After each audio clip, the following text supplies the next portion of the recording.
Operational Conversion Units, OCUs. Here, it has been found that mistakes in aircraft handling and operation has resulted in the damage and loss of valuable frontline aircraft.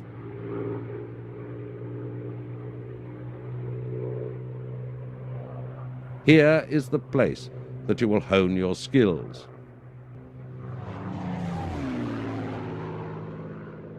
The Oxbox, or Airspeed Oxford, is the most likely aircraft you will train on. This is the RAF's first twin-engine low-wing monoplane trainer. She entered service at the Central Flying School in 1937.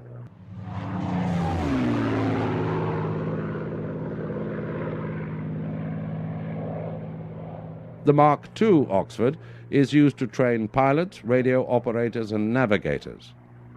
So, if you are destined to fly bombers or any large transport aircraft, you will certainly train in the Oxbox. The Mark I version is a weapons trainer and is usually fitted with a dorsal gun turret, which will allow you to practice firing a machine gun in the air.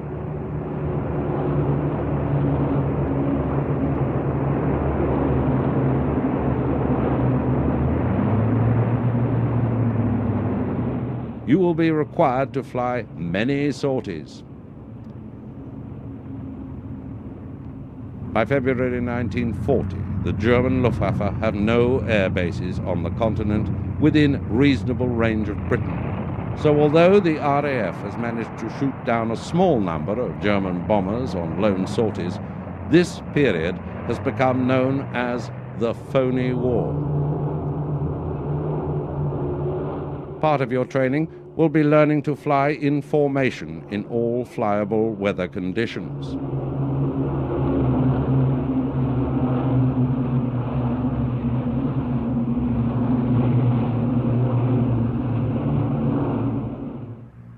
After a sortie, you will need to evaluate all you have learned on your flying mission.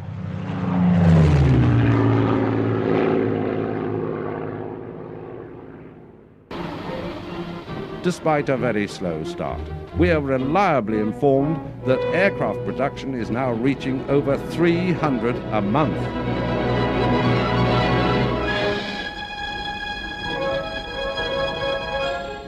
This is due to the unerring dedication of Britain's men and women in the aircraft factories dispersed all over the country and in the Commonwealth. Factories are now working 24 hours a day in shifts to keep the aircraft coming.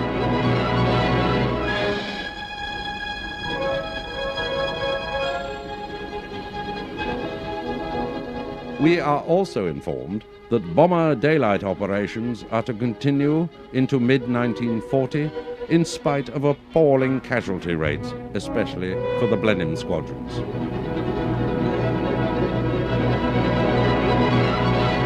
Night raids have been increased in the winter of 1939-1940, but with the poor state of navigation aids, or the lack of them, the heavy bombers are having difficulty in finding their targets, let alone bombing them accurately. Particularly worrying is the fact that there are no fighters with enough range to escort our bombers as far as Germany at present.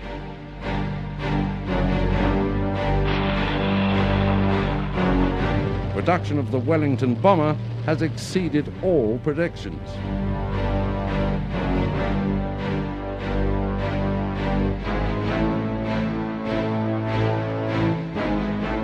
We are still losing too many aircraft, but the contribution by our factories, and especially our hard-working girls, are helping to stem the tide.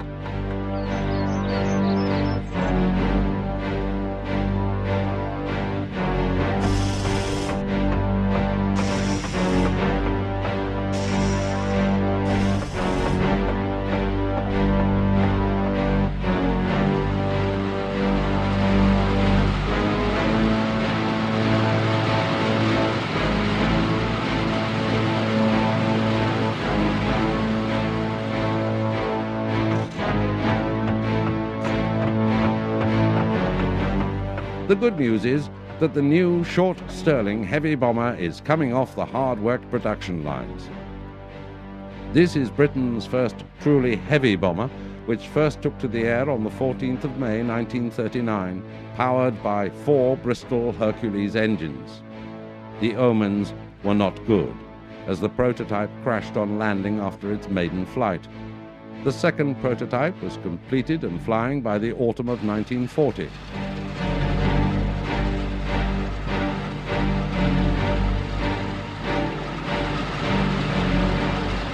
The first production aircraft are being built in 20 different factories and named Stirling 1, with the more powerful Hercules 11 engines and no dorsal turret.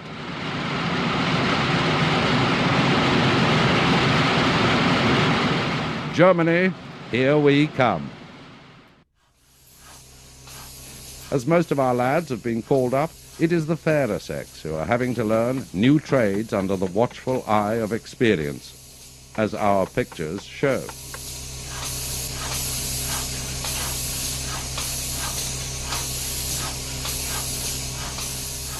Women are called upon to do everything, from turning on a lathe to building enormous wings,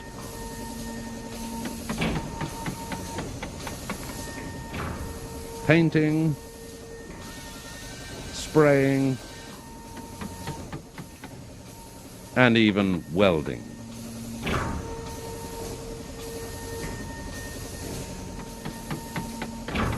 Nothing is too much for our wonderful, hard-working lasses. For centuries, Great Britain has been a land of merchants and tradesmen, a nation of shopkeepers and commission men, whose existence and worldwide power were wholly dependent upon their merchant fleets. Cargo ships to bring them their food and the raw materials for their commerce and industry, and in turn, to carry away to the markets of the world the products of Britain's countless mills and shops and factories.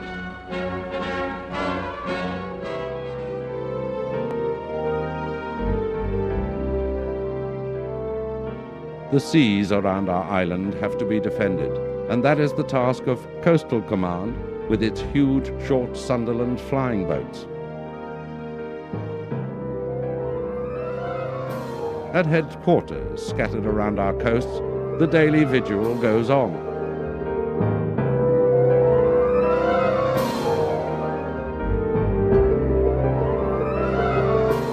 Intelligence is collated and deciphered as messages are passed down the chain of command, and vital decisions are made as to which crews are to patrol where.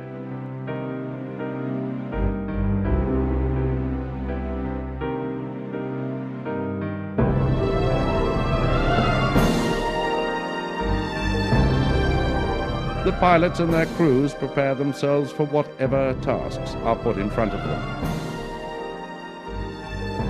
Their main function is to protect our vital merchant fleets, bringing in much-needed food and munitions.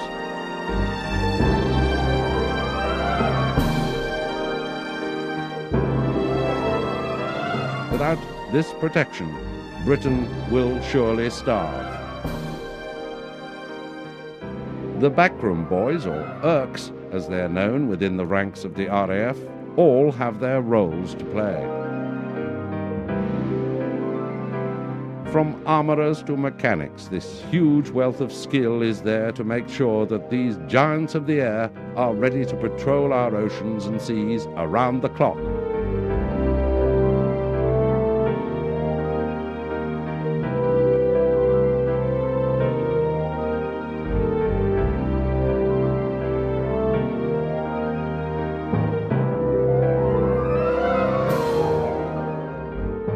Minute by minute, new information comes in, ready to be acted upon.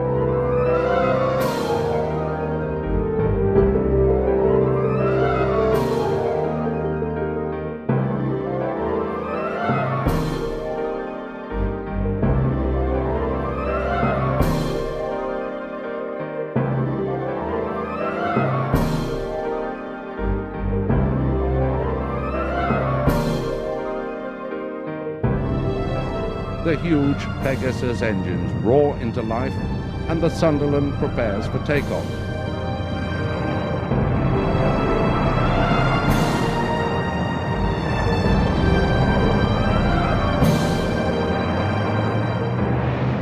This is a mission to Norway, as there's been talk of German warships entering Trondheim Fjord.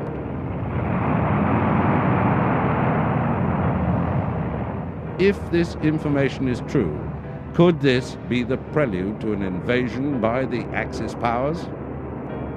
The short Sunderland is a military adaptation of the commercial Empire-class flying boat. It can stay in the air for some 20 hours at a time, but its 250-pound bombs are simply too small to inflict much damage unless they explode no more than 6 feet away from a submarine's hull.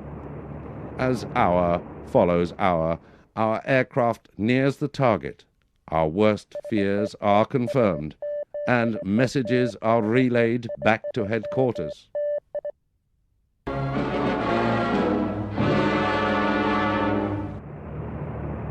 It is confirmed that the Germans are in the fields.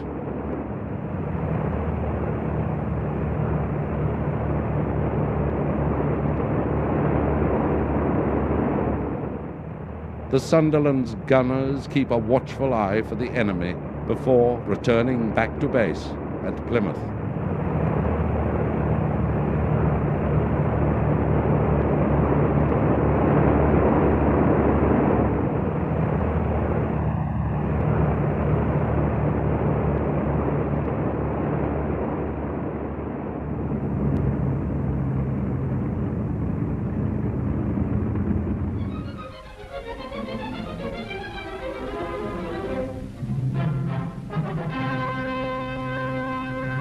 On the 9th of April 1940, Germany launches its invasion of Norway, having already occupied neutral Denmark, which provides the Luftwaffe closer air bases to attack Norway.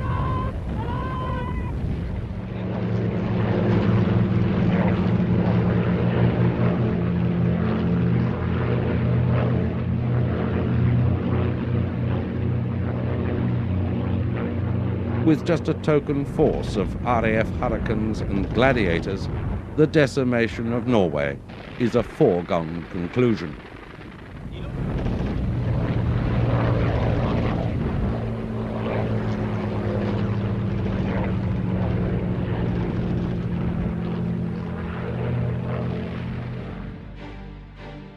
Over 3,000 miles away in Canada is the centre of a huge air training scheme for the entire British Commonwealth.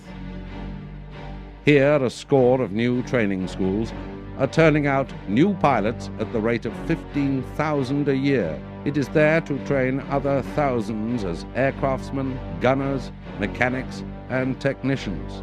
To qualify for modern air warfare requires a specialized knowledge in many fields, such as aerial navigation, communications, strategy, and tactics, and to master these takes 10 months. The all-important ground crews to keep the aircraft in fighting trim. Pilots must have 150 hours under their belts. While the air training scheme is getting underway, there's grave news for the young men of the Royal Air Force.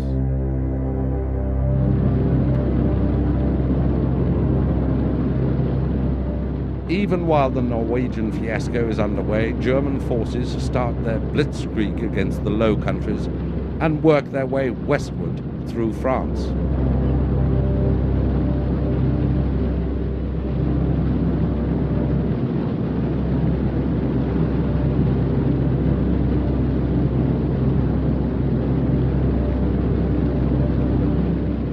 The Luftwaffe continue its blitzkrieg of Paris and mercilessly push the BEF further towards the Channel coastline.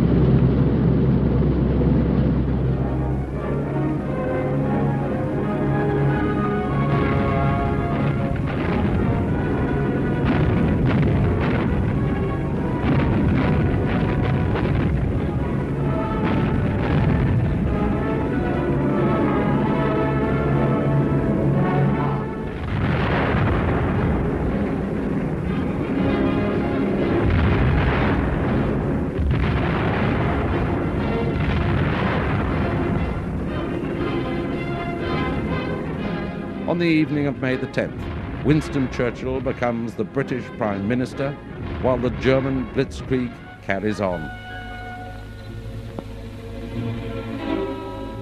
In France, several Hurricane squadrons are lumbered with gun stoppages because they were issued with 30-year-old ammunition from the armourers. Many of the aircraft are still fitted with two-bladed fixed-pitched propellers, which severely restrict their performance. The Fairey battle is known as the Flying Coffin. Designed as a light bomber, it's slow with a top speed of 241 miles an hour. It has no self-sealing tanks and is poorly armed. During the French campaign, in just 3 days, the battles are almost exterminated with 60% losses on each mission, which is an unspeakable waste of valuable air crews.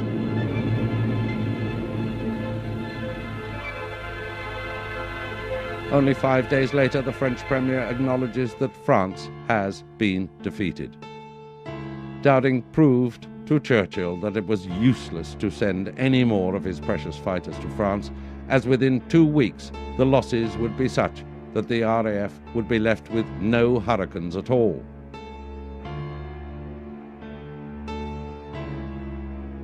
Before the final collapse of France, Fighter Command has lost a total of 477 fighters.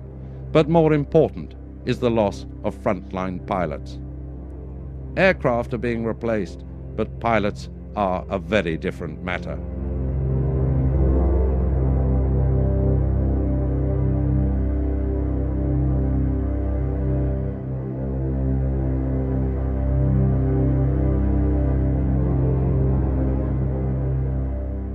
It is now obvious that the whole of the BEF will be lost. So the order has come from London to instigate Operation Dynamo, or the evacuation from Dunkirk on the North French coast.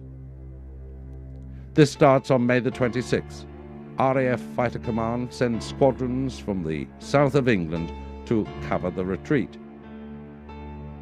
On June the 18th, the last remnants returned to England with a total loss of 432 Hurricanes, Spitfires and Battles. This is the equivalent of some 20 squadrons. Britain is now isolated and all alone. Across the Channel, the Luftwaffe settles into its new captured bases and airfields. The recent campaigns have cost the Luftwaffe some 1,284 aircraft, mostly to the RAF.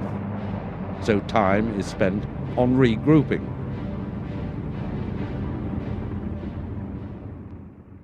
On June the 18th, Prime Minister Winston Churchill tells a waiting world, "The Battle of France is over. The Battle of Britain is about to begin." And as with fierce air attacks, Germany launched the prelude to the Battle of Britain, world attention was focused upon an ancient office building in London's Whitehall. The Air Ministry, General Headquarters of the RAF.